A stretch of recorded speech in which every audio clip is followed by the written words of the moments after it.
Welcome back to our channel Pushpa ముచ్చట్లు. అనుకోని మా ప్రయాణం ఎటువైపు తీసుకెళ్లిందో చూద్దామా?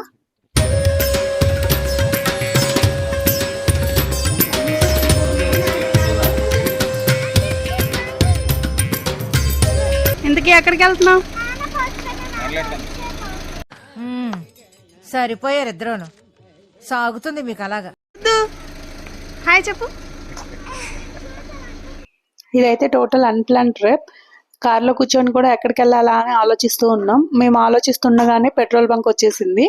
ట్యాంక్ అయితే ఫిల్ చేసుకున్నాం. ఇక్కడ ఫస్ట్ అయితే సకలేష్పుర వెళ్దామా అనుకున్నాం. అది మైసూర్ నుంచి 3.5 అవర్స్ జర్నీ. మేము తట్టబుట్ట సర్దుకొని పిల్లాజలం వేసుకొని బయటకు వచ్చేసరికి మధ్యాహ్నం 12 అయిపోయింది. ఆ టైంలో మేము స్టార్ట్ అయ్యి అక్కడికి రీచ్ అయ్యేసరికి ఈవినింగ్ అయిపోతుంది, టైం సరిపోదని చెప్పేసి డ్రాప్ అయిపోయాం. ఇక్కడ చూడండి, వీళ్ళంతా ఇదేదో నేషనల్ ఇష్యూ లాగా సీరియస్ గా డిస్కస్ చేస్తున్నారు. సో మంచిగా ప్లాన్ చేసుకొని అయితే వచ్చిందండి వయ్యారి. వ్యూ పాయింట్స్ అన్ని కవర్ హాయ్ చెప్పండి రా. వాళ్ళని మాత్రం ఏ రోడ్డు మీద వదిలేసినా ఆడుకుంటారు. ఫైనల్ గా మా ఫ్రెండ్ చెప్పిన ప్లేస్ ఒకటి బుర్రలోకి తట్టింది. ఇంకేమాత్రం ఆలస్యం చేయకుండా గూగుల్ మ్యాప్స్ పెట్టుకొని స్టార్ట్ అయిపోయాం. మేము వెళ్ళే ప్లేస్ చామంతి పూలకి చాలా ఫేమస్ అంట. చూడండి ఎంత అందంగా ఉన్నాయో. ఫైనల్ గా మేము అనుకున్న డెస్టినేషన్ కి అయితే రీచ్ అయిపోయాం. ఇంకా చూడండి, మన హీరోయిన్స్ ఇద్దరు అయితే హీరోని పట్టుకొని బయలుదేరేశారు. ఇంతకీ మేము ఎక్కడికి వచ్చామంటే భూవరాహస్వామి టెంపుల్కి వచ్చాం. ఈ టెంపుల్ గురించి మేము ముందుగానే చాలా విన్నాం. అయితే ఇక్కడ పూలమ్మే ఆవిడని అడుగుతుంటే ఆవిడ ఎక్స్ప్లెయిన్ చేస్తున్నారు. అయితే మైక్ లేదు కాబట్టి ఆవిడ వాయిస్ సరిగా క్యాప్చర్ అవ్వలేదు, అందుకని నేను చెప్తాను. ఈ టెంపుల్లో మనం సొంత ఇల్లు కట్టుకోవాలని కానీ లేదా సొంత స్థలం కొనుక్కోవాలని కానీ సంకల్పం చేసుకుని పూజ చేయించుకుంటే ఖచ్చితంగా ఆ కోరిక తీరిద్దని బాగా నమ్ముతారు. ఈ టెంపుల్ హిస్టరీ అంతా నేను ముందు వీడియోలో ఎక్స్ప్లెయిన్ చేస్తాను, స్కిప్ చేయకుండా చూడండి. ఇక్కడ ఎవ్రీ సాటర్డే అన్నప్రసాదం కూడా ఇస్తారు. మేము వెళ్ళిన రోజు ఏవో అభిషేకాలు ఉన్నాయంట. సో అభిషేకానికి సంబంధించిన పువ్వులు, నీళ్లు అన్ని గుళ్ళోకి చేరవేస్తున్నారు. ఇక్కడ చూసారా ఎంతమంది రాళ్ళు ఒకదాని మీద ఒకటి పెట్టారో. అంటే వీళ్ళందరూ సొంత ఇంటి కల నెరవేర్చుకోవాలని చెప్పి ఈ స్వామి దగ్గరకు వచ్చి మొక్కుకున్న వాళ్ళు. సాటర్డే కదా, సో కొంచెం రష్ అయితే ఎక్కువగానే ఉంది.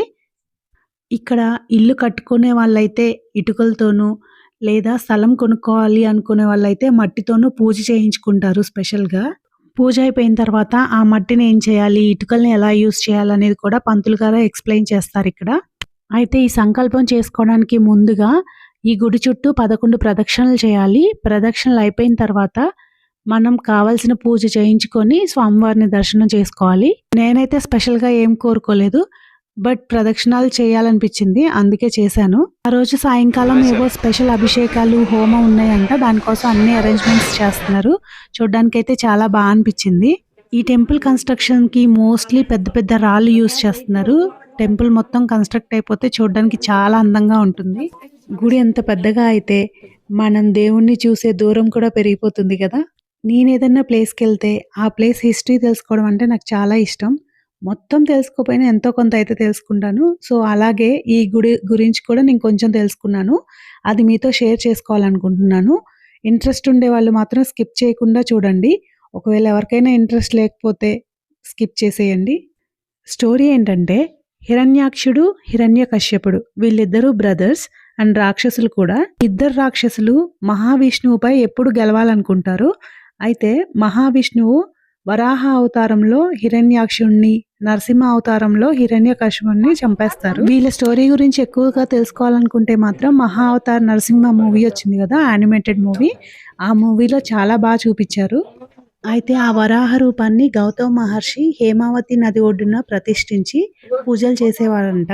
తర్వాత హొయసల రాజులు, వడియార్ రాజులు ఈ గుడి బాధ్యతలు చూసేవాళ్ళు.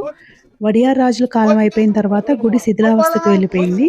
వీరబల్లాలుడు అనే ఒక రాజు తప్పిపోయి అడవిలో ఒక చెట్టు కింద కూర్చొని ఉండగా ఆయన కళ్ళ ముందు ఒక విచిత్రమైన సంఘటన జరిగింది. అదేంటంటే, అడవి కుక్క కుందేల్ని తరుముతూ వెళ్ళింది.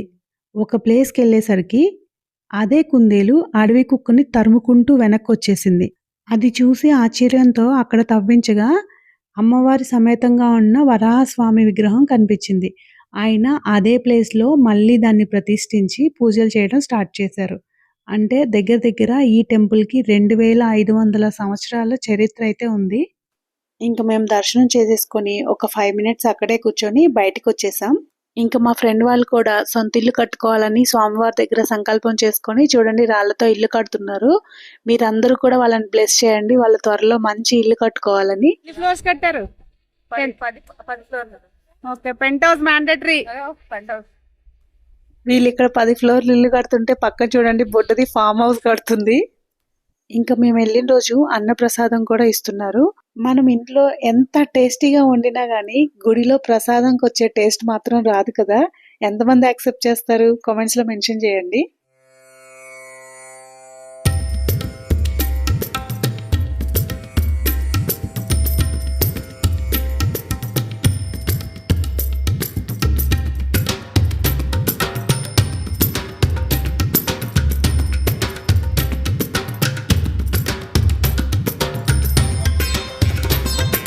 ముందుగా చెప్పాను కదా, ఈ గుడిని హేమావతి నది ఒడ్డున కట్టారు.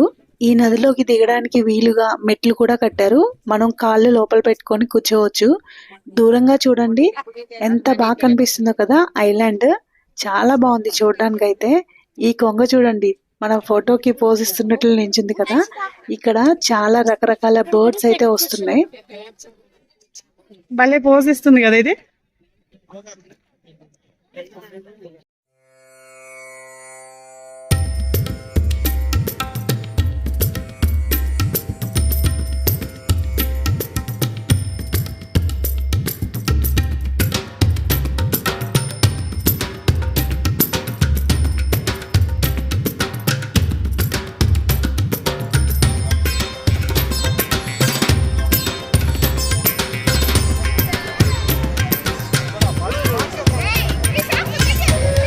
వీడు చూడండి అసలు ఆగేలాగలేడు.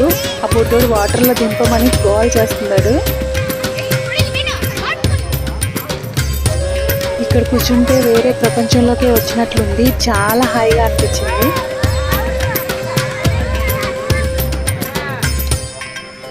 వాటర్ చూస్తే మనమే ఆగాం, ఇంకా పిల్లలు ఆగుతారా? చూడండి దక్షు ఎలా ఆడుతుందో. ఇంకా గుడి నుంచి ఒక ఫ్రెండ్స్ ఫ్యామిలీని కలవడానికి అయితే బయలుదేరేసాం. వాళ్ళ ఊరు వెళ్లే దారిలో ఈ పిచ్చి గూళ్ళు కనిపించాయి. ఈ మధ్య ఈ గూళ్ళు అసలు కనిపించట్లేదు కదా, అందుకే పిల్లలకి చూపిద్దామని ఆగాము మధ్యలో. దానికి దగ్గరలోనే నాకు ఒక చెట్టు కనిపించింది. ఆ చెట్టు నిండా ఫ్రూట్సే ఉన్నాయి. ఆ ఫ్రూట్స్ అంటే నాకు చాలా ఇష్టం. చిన్నప్పుడు ఎప్పుడో తిన్నాను, మధ్యలో తినలేదు. చూడండి ఇవే ఆ ఫ్రూట్స్. వీటిని మేము పరిక్కాయలు అని అంటాం. మీరు ఎప్పుడన్నా ఈ ఫ్రూట్స్ తిన్నారా? తింటే వీటి పేరు ఏమంటారు? మీరైతే కామెంట్స్ లో మెన్షన్ చేయండి తప్పకుండా. నాకు నేను చిన్నప్పుడు చేసిన పనులు, నేను చిన్నప్పుడు తిన్నవన్నీ నా కూతురికి కూడా తినిపించాలని, తనతో చేయించాలని చాలా ఆశ. అందుకే ఇలాంటివి ఎప్పుడైనా కనిపిస్తే మాత్రం ఖచ్చితంగా టైం తీసుకొని మరి అక్కడ ఆగి తనకి చూపిస్తాను. ఇది మా ఊర్లో ఫేమస్. మా ఫ్రెండ్ వాళ్ళు మా కోసం భోజనం ఏర్పాట్లు చేశారు. ఆల్రెడీ టెంపుల్లో ప్రసాదం తిన్నాం. బట్ వీళ్ళు ఇంత ప్రేమగా వడ్డిస్తుంటే ఎలా కాదనగలం చెప్పండి. మళ్ళీ తినేసాం. ఇంకా పిల్లలైతే మేము అక్కడ ఉన్నంతసేపు ఆడుకుంటూనే ఉన్నారు. వీళ్ళ ఇంట్లో రామఫలాలు ఉంటాయి, అంతకుముందు మాకు ఇచ్చారనమాట. ఇప్పుడు మళ్ళీ మా కోసం కోసుకొస్తున్నారు. వీళ్ళ ఊరైతే నాకు చాలా బాగా నచ్చింది. చుట్టూ కొండలు, మధ్యలో చిన్న పల్లెటూరు.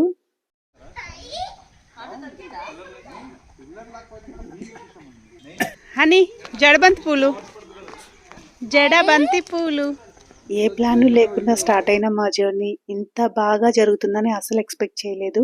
మంచి దైవ దర్శనం, అభిమానంగా చూసిన ఫ్రెండ్స్, ఎన్నో చిన్నప్పటి మెమరీస్. చాలా బాగా జరిగింది. ఫైనల్ ట్విస్ట్ మాత్రం అదిరిపోయింది. అదేంటంటే ఇక్కడ కనిపిస్తున్నాడు కదా అల్లరి పిడుగు, పేరు రుద్రాంశ్. అప్పటి వరకు మా దగ్గరే ఉన్నాడు, సడన్ గా మాయమయ్యాడు. అందరికి కంగారు వచ్చేసి ఇల్లంతా వెతుకుతున్నారు. ఎక్కడున్నాడా అని వెతుకుతూ వచ్చి చూస్తే చక్కగా రోడ్డు మీదకి వచ్చి కార్ పక్కన కూర్చొని మట్టంతా పోసుకుంటూ ఆడుకుంటున్నాడు. చిన్నప్పుడు మనం కూడా అలాగే మట్టిలో ఆడుకునే వాళ్ళం కదా. వాడిని చూసేసరికి ఒక్కసారి అదే గుర్తొచ్చింది. అట్లుంటది మనతో. వెల్ స్పెండ్ మెమరబుల్ డే అంటారు కదా, మాకు కూడా ఈ రోజు అలాంటిదే. ఇప్పటి వరకు ఈ వీడియో చూసిన అందరికీ థ్యాంక్ యూ సో మచ్.